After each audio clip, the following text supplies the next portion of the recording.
Hello, welcome to another edition of the Pace Report. I'm Brian Pace, reporting live here at the Jazz Standard here in New York City.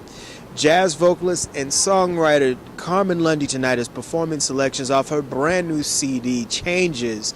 And she's very, very comfortable as well as progressing as a songwriter, in which she has well over 70 songs written over her last 30 years. Tonight we're going to sit down and talk about the brand new CD. We're going to talk about Afrasia Productions, in which is the label that puts out the material that she's been recording over the last couple of years. We're also going to sit down and talk about how she's been able to be comfortable with becoming a songwriter slash performer, as well as the direction and vision of her songwriting. So sit back, relax, and enjoy the sounds of Miss Carmen Lundy, live here at the Jazz Standard here in New York City.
Changes. This is your 12th solo project, and you've done some extensive writing on this record, and I think you're going in another direction on this record.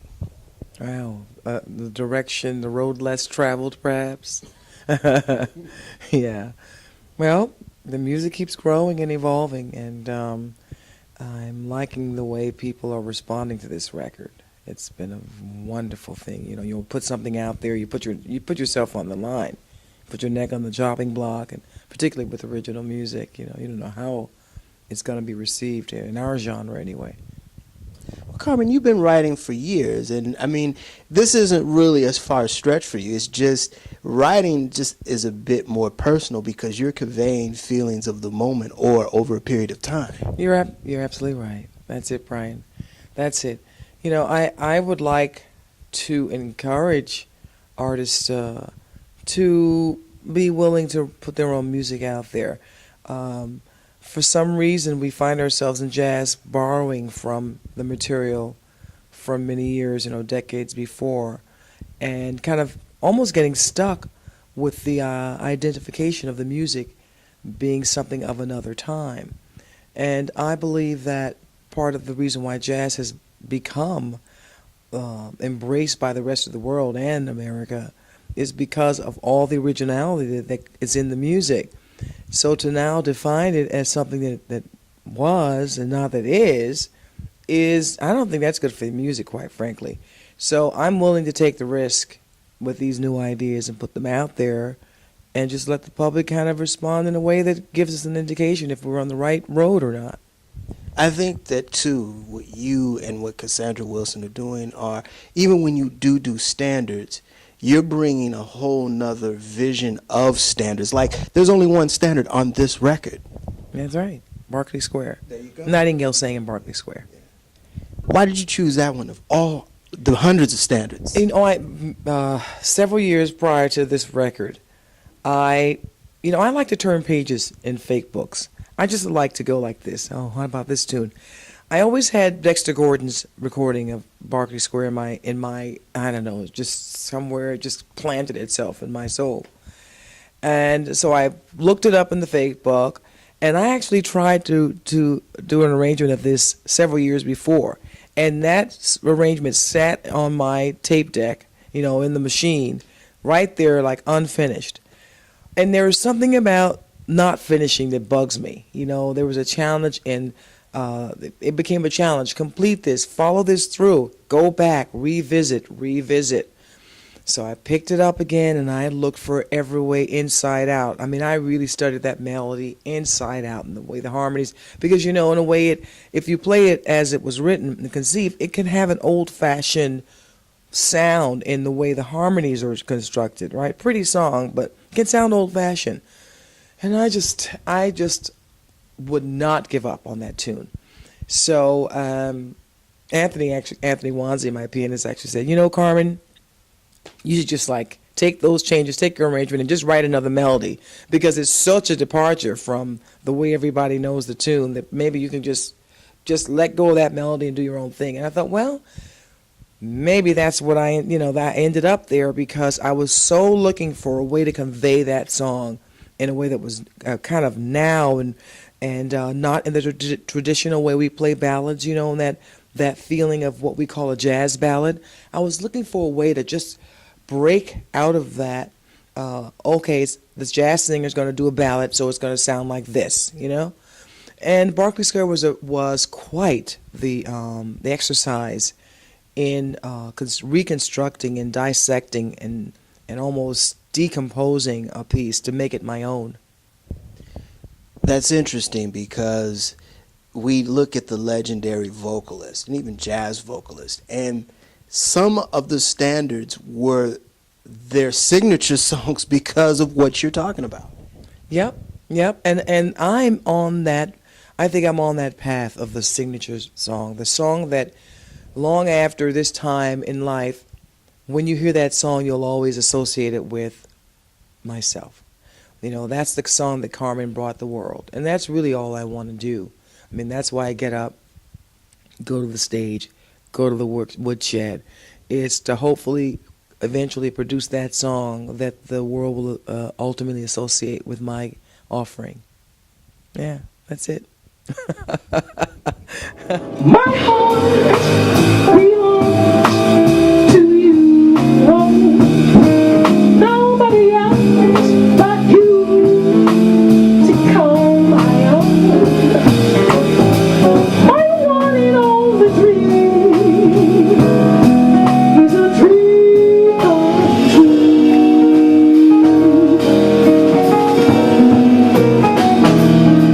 How this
Afrasia Productions is your imprint, and you've put out your last couple of projects on your imprint. Now, the way the record industry is going right now, it seems like right now you are ahead of the curve.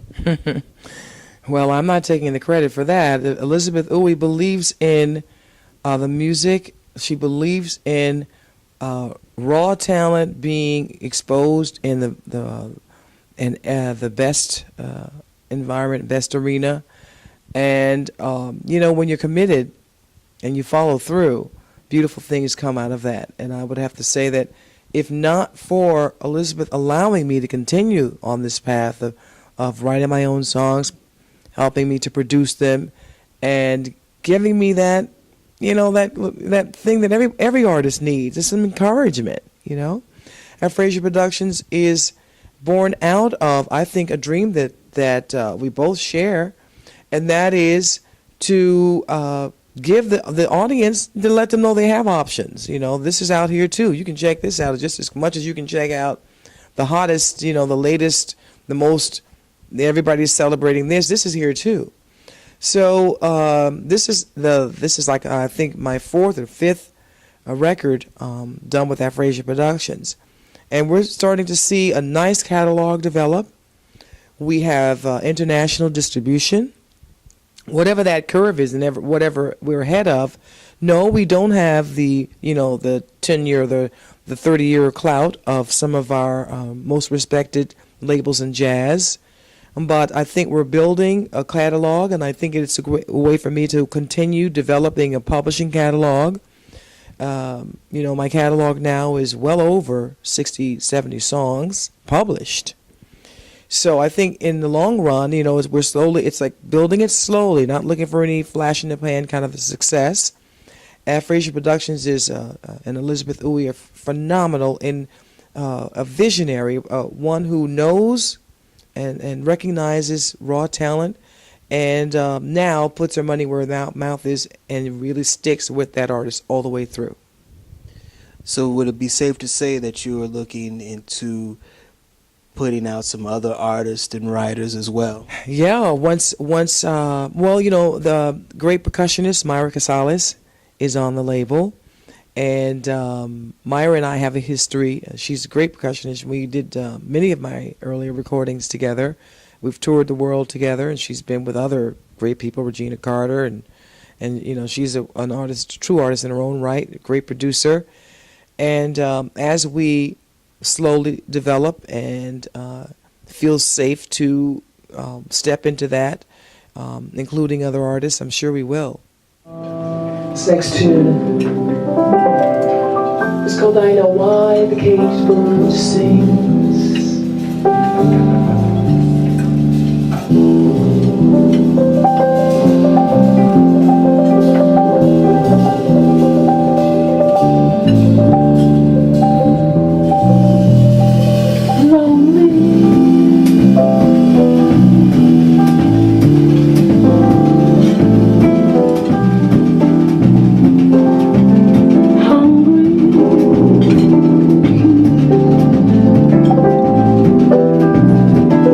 She's an angel.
first came to New York, one of your first forays into jazz music was the Thad Jones Mel Lewis Orchestra. And I love Thad Jones. I love the arrangements. It was just, the guy was just very, very different. And I just want to know what your experience was like working with both of them in the orchestra. And what was it like coming in to a big city and just thrown into something like this? Well, I got to tell you, the story goes like this. I had decided perhaps before moving to New York, I should just take a little trip and see what this is like and see if this is going to, if I think I can fit, it's going to be a good fit. And I'd heard about the Village Vanguard, the famous, iconic Village Vanguard. And I knew that Thad and Mel were playing. When I got to New York, that was the Monday night situation. So I brought my big band charts with me in one hand to the Vanguard, and I had my luggage in the other. That's literally how I came to New York first time. Went down there with my big band charts, waited for the set to be over, go back in the kitchen, dressing room area. I said, "Hello, Mr. Lewis. My name is Carmen Lundy, and I was wondering if I could sit in. I've got my charts with me." So he goes, "Hey, Mel, check her out. This young lady is here. She's there. She's got her chart. She wants to sit in. What do you think?" So they, come on. So they played a couple of tunes, invited me on, handed out my charts. I remember April was one, and played through that. Sight read it cold. And then they did Pieces of Dreams, which is a Michel Legrand ballad. Beautiful tune that I'd heard Sarah do. I don't know if you know that record that she does. Beautiful Pieces of Dreams. So I do those two songs right there like that. And it was like I'm sitting in, okay? I was never, they weren't looking for a singer or hiring a singer. I was just there that night and went in with absolute abandon. I had no fear. As a matter of fact, I had a great deal of confidence going in because, first of all, I had charts written, but also because I believe in my musicianship. I've studied very hard. I came from the University of Miami Music Jazz program, along with a lot of great people that if I mention them, you know who they all are. So I went in there totally fearless, and just the best part about it was they didn't say no. They said, "Come on," okay? That's my experience of New York and the New York musicians and the jazz community at that time. Very embracing. Arms wide stretched. Come on in. Welcome. And I have always experienced the music that way, a welcoming. And of those two gentlemen were so gracious. They made a huge impact on me that night because I walked away with even more confidence than I did coming in because they didn't reject me. And it's all about that. It's all about embracing our young people coming up. What does jazz music mean to you, Miss Lundy? Freedom. Freedom. Absolute. I'm so glad to be, a little girl from Miami who was exposed to, all the things that one can do through great parents, great teachers, and the great images, great. When I say images, I mean when I saw the first beautiful person on TV to me was a black woman named Diane Carroll, was a black woman named Barbara McNair and Ella Fitzgerald. When I was a little girl and saw that, I could be that. They do that, they can do that. I want to do that too, and it was great to be in this country where I knew I could, where anything is possible. And if you work hard enough and you commit, then you're gonna succeed. So when I discovered this beautiful sound that we call jazz, I knew I was hooked, and I've seen the world. This music, I've gone around the world for a song, okay? For a nice swing and groove, a great vibe. I've seen the world because of that. So you just ask me what it means. It means, in every sense of the word, truly what the meaning of freedom is. That'll do it again for another edition of the Pace Report. I'm Brian Pace, reporting live here at the Jazz Standard here in New York City. I'd like to personally thank Miss Carmen Lundy for her time, as well as the staff and management here at the Jazz Standard. As always, please visit my website, www.thepacereport.com, for my weekly column, as well as my past segments. Until next time, remember, if it's in the groove, it'll make you move. Until next time, peace.